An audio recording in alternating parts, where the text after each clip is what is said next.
Yes, libraries. I used to love going to the library. Some people may not like that because I don't know what their beef is.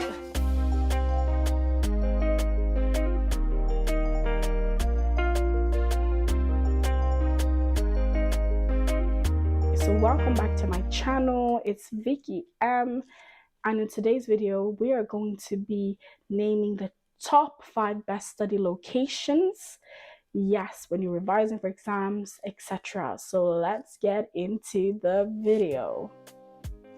Okay, so study location number 1, cafes. Yes, cafes is a really great way to revise. I mean, if you're a person that doesn't like a lot of noise, then maybe it'll be difficult, but maybe you can do something that doesn't require too much concentration, maybe listening to a lecture recording, maybe going through some prep work and stuff like this. And obviously I understand that students, it's expensive, right, to maybe go to cafes all the time, but it could be like a once in a week treat, right?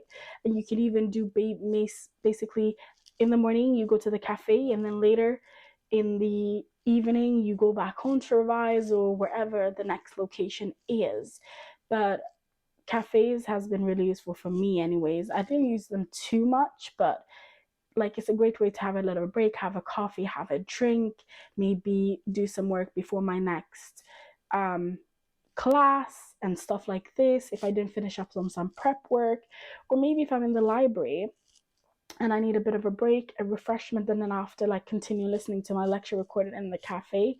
So it's really, really good. And if you like a bit of noise, then cafes are really good, and they have like that kind of vibe, you know. And sometimes there's even cafes that are for just working, and then you see other people working, and then you're motivated to like even work more. So that is study location number 1. Okay, so on to study location number 2. So study location number 2 is libraries. Yes, libraries. I used to love going to the library. Some people may not like that because I don't know what their beef is. Okay. But some people may not like that because it's so quiet. It's really quiet. But like, you know, there was some things that needed really divine attention. And for example, reading things that you've never read before. For instance, like during my law course, there was so much reading and stuff that I never like came across prior to getting into this course. So getting into the nitty gritty, libraries is amazing because you're really going to be focused. It's going to be quiet. It's going to be silent. So you can really get into those nitty gritty things. If you really require concentration, like something's really difficult, then libraries are really great. You can even go to a local library. So sometimes, because my uni was quite far, like a 45-minute drive, 50-minute drive, when I was now doing my postgrad course, I couldn't always like drive down to uni like petrol. So what I would use is my local library, because when I was doing my postgrad, I was staying at home. So sometimes I would go to my local library, and at that local library, like just utilize the facilities. I would go like treat it as a work day, and then get into things. But libraries are really, really good if you really want to get into the nitty gritty, if you're struggling to understand something and require concentration, if it's a lot of reading and you need to apply what you have read to the facts of the question, if you're trying to like maybe do a bit of a mock assessment or MCQs, and you know you need a bit of a quieter environment, then libraries are really good, and they're free. Don't have to pay money for that. If you're going to the local one, if you're going to the uni one. When I was doing my bachelor's, I used to go to the one at uni because I was quite close. I just was walking distance. So study location number 3. Okay, so number 3 is quiet rooms at uni. Yes, okay, you pay for this degree, you pay for the postgrad, so why not utilize the resources that are available to you? And you know, free, I mean, you know, you can utilize quiet rooms at uni. For instance, if there is a classroom available, like it's not being used for, you know, classes or lectures or whatever, you can go in and utilize that. So what I used to do, for instance, do like quiet periods, or like, when we close up for the holidays or whatever, but we have still accessibility.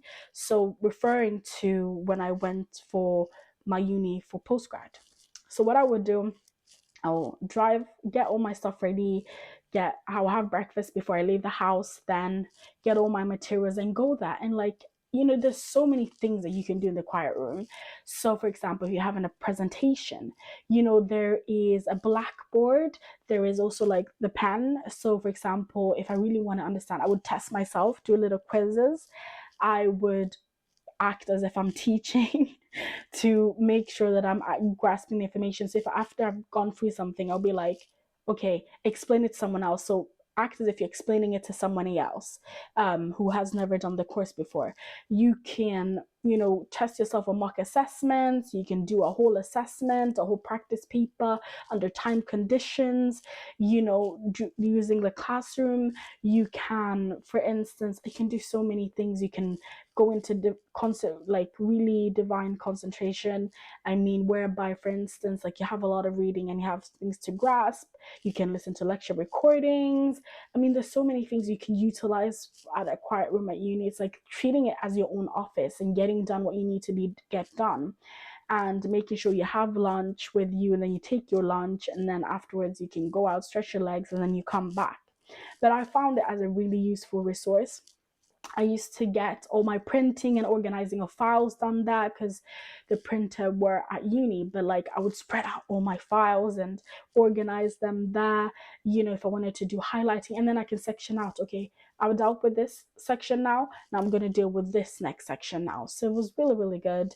Loads of space, and yeah, just a lot of space to just utilize. So that is study location number 3. So study location number 4, that is your room. Yes, your room can be a great study location or it can be a distraction. I'm going to be honest. For me, it wasn't too useful. I mean, it was if I knew what I'm doing. So for example, if I'd gone to uni the day before and there was things I needed to catch up and I didn't finish and I knew I have some availability before I start work or something like that, then I would utilize my room. So for example, I would consolidate notes. Like if I'm in my typing mode like this, I would consolidate notes. If there is notes I hadn't finished, like organizing in my notes file, I would do so. I would organize my files at home. So your room can be really useful, but it's also being prepared if you are struggling, okay? If you are struggling, you need to be ready to pack bags and bounce. Basically, have a plan B. Plan B is go to a local library. Plan B is maybe driving down to uni. Yes, it might have not been a plan, but sometimes it's hard to concentrate. You just wake up and you're not feeling it. You kind of have to push yourself to feel it. And if you know you've driven so far or you left the house to go so far to a cafe or whatever, then you will more likely be able to be more productive, and maybe starting out with things that are not too hard, things that are easy to get into. Sometimes I'll look at my task of assignments and be like, you know what, I'm not starting with that. I don't want to get into heavy nitty gritty. Let me deal with this. So I feel like if you're going to work from home, if you're going to work from your room or in the kitchen, maybe don't do things that require too much of a level of concentration. There's so many distractions at home. You can be distracted by family. If you're living with family, you can be distracted by your phone and all of this stuff. But um, your room can be a great tool, but it's just knowing yourself ideally. Okay, so study location number 5 is your car. Yes, you didn't expect that one.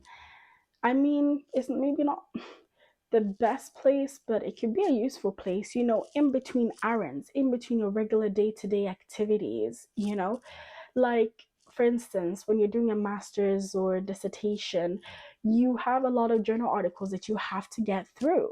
So one of the things that I used to really like find really useful is, in between like me picking up my sister or picking up my brother, or if I have 15-20 minutes to spare. If you think about it, 20 minutes for 5 days is 1 hour and 40 minutes. So that can get you through 2 journal articles, because remember, when you're writing a dissertation, most times you're summarizing points to make it your own, right?